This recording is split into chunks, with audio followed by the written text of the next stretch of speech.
mesdames, messieurs, bienvenue à Retraite Active. Pour notre troisième épisode, nous accueillons Monsieur Denis Carrier, un passionné des communications qui se considère non pas comme une personne retraitée, mais plutôt comme une personne semi-retraitée. Bonjour, je suis Denis Carrier. J'ai 75 ans depuis tout à fait récemment. Je suis impliqué de toutes sortes de façons dans la communauté. Ma formation, c'est une formation en journalisme et information et qui a été suivie vers la fin de ma carrière comme communicateur par un cours en résolution de conflits à l'Institut canadien ici à Ottawa.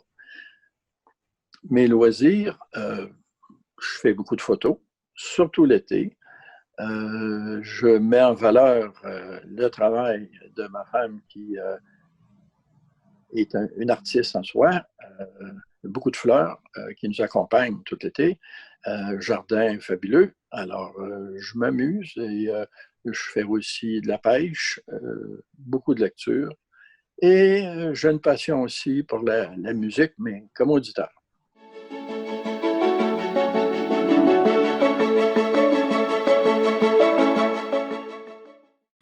Alors, Denis Carrier a travaillé toute sa vie dans le domaine du journalisme et de l'information. Laissez-le nous raconter son parcours professionnel. On va essayer d'être bref parce qu'il y a plusieurs années, évidemment, qui sont passées. À la sortie de l'Université Laval, je me suis retrouvé à Télécable de Québec au tout début de la câble-distribution, c'est-à-dire de la programmation locale par câble de Québec. J'ai travaillé en sortant de l'université en direct la plupart du temps. Ce n'était pas mon objectif. À l'université, je me voyais dans le journalisme écrit, la recherche, les gros dossiers. Et je me suis trouvé dans le quotidien à filmer les gens, à aller voir les chômeurs, les gens en grève, les laitiers qui me racontaient leur façon traditionnelle de se promener avec un cheval chez les clients. Sur le plan humain, c'était très enrichissant. En même temps, on n'était pas très loin de la colline parlementaire, alors je rencontrais des politiciens. Ça m'a donné le goût de continuer à poursuivre là-dedans. Et je savais là, que j'avais la piqûre, même quand j'avais congé, j'écoutais pour voir ce qui se passait, puis tout ça. Alors, ce qui m'amène à quelques années plus tard, après Télécable, j'ai travaillé sur un projet de télévision coopératif, comme on a eu ici en Outaouais pendant quelques années. Je me suis, après ça, retrouvé au ministère des Communications à Québec, au développement des médias communautaires, rendre l'information accessible aux citoyens. Ça me semblait un très beau défi sur le plan professionnel. Donc, après le ministère de l'Éducation à Québec, je suis venu ici en Outaouais. Dans le temps, on l'appelait la CSST, Commission de la santé et sécurité au travail, où je me suis retrouvé là pendant 3 ans. Ensuite, retour à Québec, au ministère des Communications, toujours, au niveau des télécommunications et à la loi d'accès. À la loi d'accès, on a mis sur pied, avec quelques collègues d'autres ministères, une association des responsables de la loi d'accès.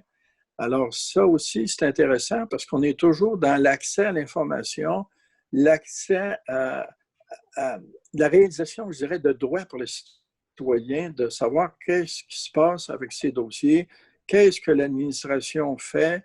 Alors, donner du pouvoir aux gens, c'est que ça leur permet de... Ça veut dire que le gouvernement devient imputable, ça leur permet de juger ce qui se fait.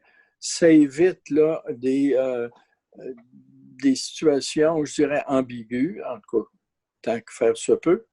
Et puis, c'était un bout intéressant de ma carrière.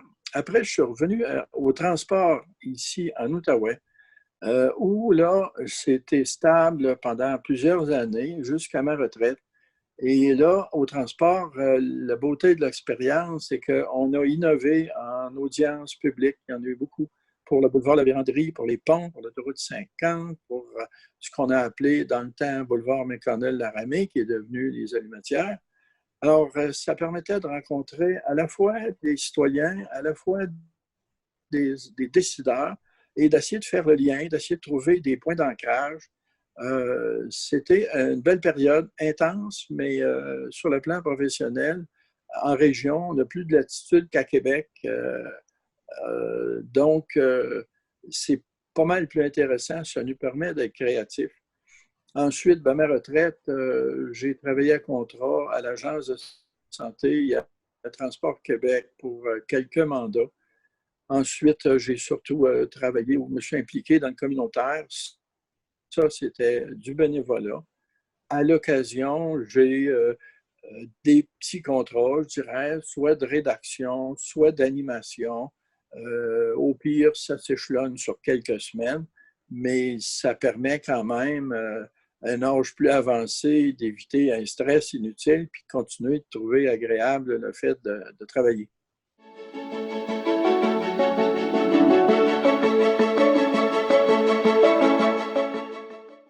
Denis Carrier, nous voulons savoir où vous trouvez l'énergie et la volonté pour être encore actif comme communicateur à 75 ans à peine. Je dirais que c'est les gens qu'on rencontre qui nous donnent de l'énergie, qui nous permettent de faire des apprentissages. On chemine avec des personnes qu'on ne connaît pas, qu'on apprend à connaître, qui nous transfèrent leurs propres expériences. Puis là, je trouve ça drôlement enrichissant. C'est que peu importe l'âge, apprendre, c'est ce qui nous motive à avancer. Puis moi, ben, ma motivation principale, je dirais, est de ce côté-là, du côté de l'humain. Apprendre à connaître les gens, avoir un sentiment d'utilité. Ça, c'est ce qui peut nous manquer quand on laisse un travail intense, de dire, bon, ben maintenant, bon, j'ai terminé de travailler, qu'est-ce qui se passe, qu'est-ce qui arrive? Alors, moi, le mot retraite, là, c'est pas un mot qui existe vraiment pour moi, là. C'est que je continue à réaliser mes passions, je continue de rencontrer du monde, puis d'avoir un sentiment là, que je suis encore utile à quelque chose malgré l'âge, malgré le fait qu'on résiste un peu moins bien à des stress intenses. Alors, il faut savoir se ménager à certains moments. Nous lui avons demandé à Denis Carrier s'il trouve que le milieu du travail est accueillant pour les travailleurs plus âgés. Voici ce qu'il en pense. Oui et non. Je dirais que, comme pour les jeunes, on a toujours une preuve à faire. Le jeune doit prouver qu'il peut relever des défis et je dirais que l'aîné doit prouver qu'il peut encore relever des défis. Alors, il n'y a jamais rien d'acquis. On a toujours une démonstration à faire pour convaincre les autres qu'on peut leur être d'une certaine utilité. Mais ça fait partie des défis. Et puis, je me sens pas persécuté, bien au contraire. Je suis chanceux d'avoir encore des contrats, d'avoir encore des gens qui me téléphonent, qui m'écrivent, qui me demandent des avis, des conseils. Et puis, ça nous fait envie.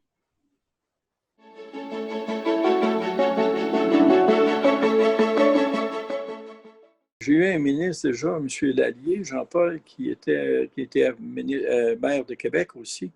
Et puis, lui disait, le doute nous met à l'écoute.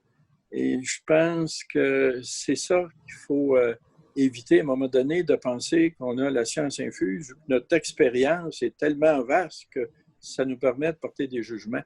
À chaque fois, il faut aller plus loin que les perceptions, et aller vraiment aux causes quand les gens ont des problèmes, éviter de prendre des raccourcis, d'aller en surface. Donc, c'est se mettre à l'écoute pour pouvoir rendre un meilleur service ensuite. Grand merci à Denis Carrier pour son témoignage et nul doute qu'il continuera à être une personne active dans le domaine des communications. Lors du prochain épisode, nous aborderons le domaine de la santé et de la sécurité au travail, pour les travailleurs expérimentés de plus de 55 ans et nous aurons un invité bien spécial. Je vous dis à très bientôt, ici Luce Bernier pour Retraite active.